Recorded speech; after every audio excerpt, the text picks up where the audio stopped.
अध्ययनाची व्याख्या लक्षात आल्यानंतर अध्ययन म्हणजे काय हे समजल्यानंतर अध्ययनचे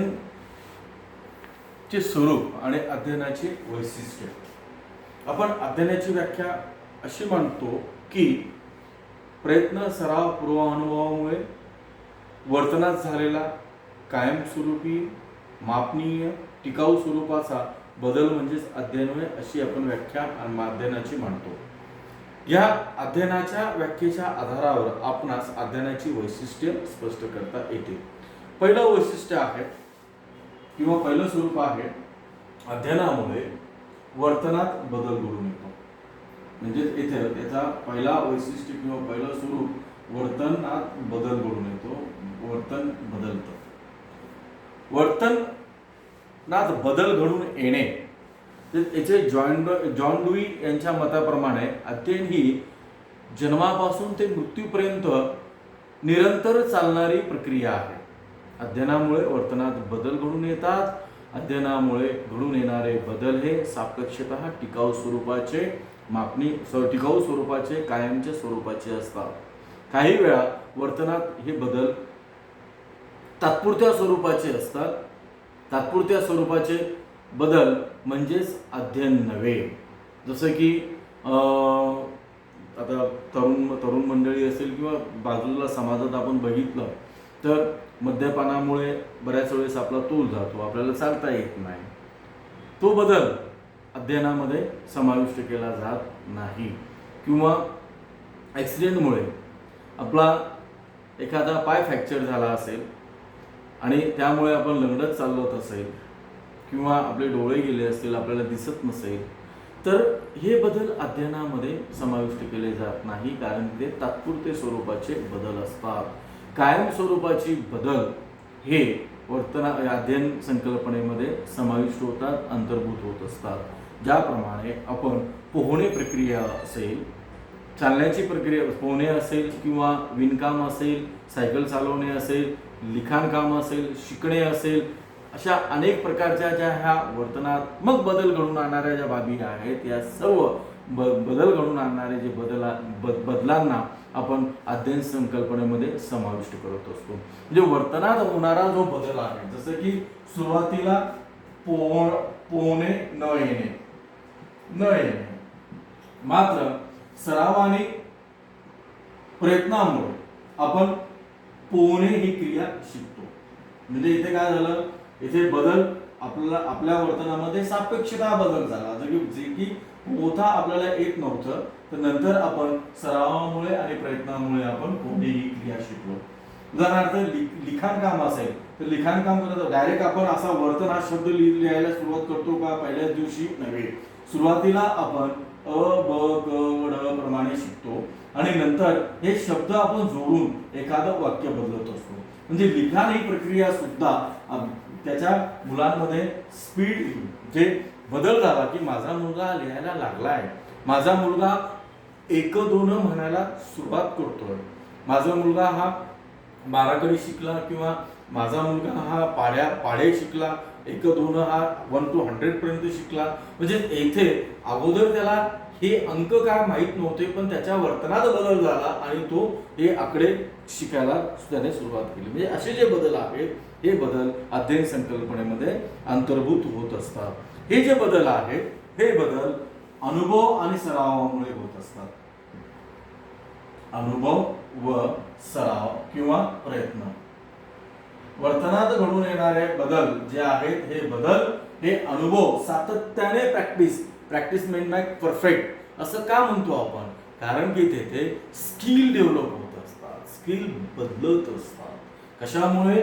सरावामुळे, अनुभवामुळे, प्रयत्नांमुळे आपल्या वर्तनामध्ये सातत्याने बदल घडून येत असतात. मग हा जो बदल आहे हा बदल अनुभवामुळे किंवा सरावामुळे घडून येणाऱ्या बदलांना आपण अध्ययन संकल्पनेमध्ये समाविष्ट करतो. मात्र ज्या वेळेस जैविक परिपक्वता येते, जैविक परिपक्वता, या जैविक परिपक्वतेमुळे जसं की शारीरिक परिपक्वता, जैविक परिपक्वतेमुळे जो बदल घडून येतो ते बदल आपण यामध्ये समाविष्ट करू शकत नाही. जसं की वाढीप्रमाणे, शारीरिक वाढीप्रमाणे जे बदल घडून येतात त्या बदलांना किंवा जैविक परिपक्वतेमुळे वाढीमुळे जे बदल घडून येतात त्या बदलांचा समावेश हा अध्ययनामध्ये केला जात नाही. कारण की वाढीमुळे व परिपक्वतेमुळे जे होणारे जे बदल होत असतात ते मानवी विकासाच्या नैसर्गिक प्रक्रियेबरोबर झालेले असतात.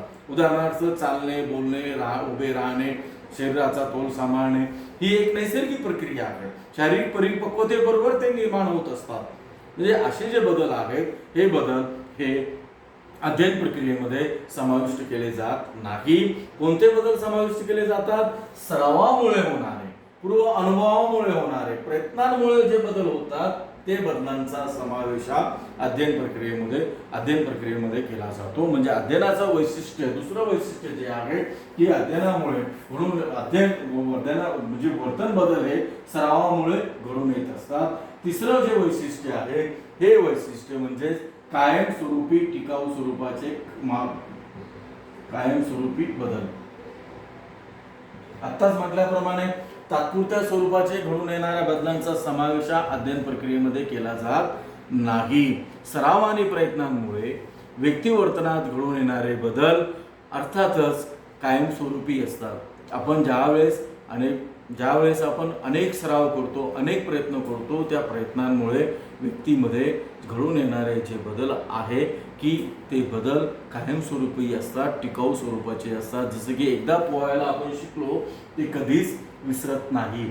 सायकल चालवायला आपण शिकलो तर त्याला नव्याने 1, 2, 5, 6 वर्ष त्याने सायकल चालवली नाही तर पुन्हा त्याला सायकल चालवण्याची शिकवण्याची त्याला गरज नसते. मात्र त्यामध्ये सायकल चालवण्यामध्ये जर गॅप पडला असेल 4 वर्षाचा तर तो जी मूळ प्रक्रिया आहे, मूळ प्रक्रियेचं विस्मरण न होता केवळ 1-2 प्रयत्नानंतर पुन्हा ते जे कायमस्वरूपी झालेले बदल असतात पुन्हा त्यांचं आणि पुनर्निर्मिती होत असते.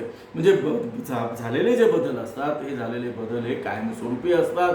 एकदा आपण एखादी गोष्ट शिकतो, एखादी गोष्ट आत्मसात करतो, ती पुन्हा भविष्यात नव्याने शिकण्याची त्याची गरज नसते. मात्र येथे प्रयत्न करावे लागतात. यावरून तात्पुरत्या स्वरूपाचं जे बदल आहे ते अध्ययनाने होत नाही. येथे झालेले बदल जे असतात कायमस्वरूपी असतात, टिकाऊ स्वरूपाचे असतात, कधीच न बदलणारे असतात. नंतर चौथं वैशिष्ट्य आपल्याला मानता येतो की सामान्यपणे वर्तनातील होणारे जे बदल असतात हे बदल सुधारणात्मक असतात. असं काही होतं का की आपण प्रयत्न करतो आणि प्रयत्नामुळे पुन्हा त्याचं रिव्हर्सल होतं आणि आपल्याला ती गोष्ट आपण विस्मरित होते? नव्हे. होणारे जे बदल आहेत वर्तनातील बदल हे सुधारणात्मक स्वरूपाचे असतात, प्रगतीदर्शक असतात. जसं की येथे पोहण्याचं आपण उदाहरण कंटिन्यू करू. चुकांचा जो रेशो सुरुवातीला अतिशय उंच होता, नंतर तो हळूहळू चुकांचा रेशो हा डे टू डे कमी होत जातो आणि येथे या चुका ज्या एरर्स ज्या आहेत या एरर्स ह्या 0 होतात. सुरुवातीला एरर्स ह्या अगदी 10 होत्या पण हा पहिला प्रयत्न, पण जसजसे प्रयत्न वाढत जातात ह्या प्रयत्नांचे जे आहेत चुकांचा एरर आहे, हा चुकांचा एरर हा हळूहळू कमी होत जात असतो. म्हणजे अशा पद्धतीने वर्तनात होणारे जे बदल आहेत, वर्तनातील बदल हे प्रगती सूचक असतात. त्याचा जो ग्राफ आहे हा ग्राफ हा उच्च वाढणारा असतो. याप्रमाणे मानसशास्त्राच्या व्याख्येवरून आपण अध्ययनाचे स्वरूप इथं वैशिष्ट्य स्पष्ट करू शकतो. म्हणजे अध्ययन प्रक्रिया समजून घेण्यासाठी अध्ययनाचे स्वरूप वैशिष्ट्य या 4 मुद्द्यावरून स्पष्ट केले जातात.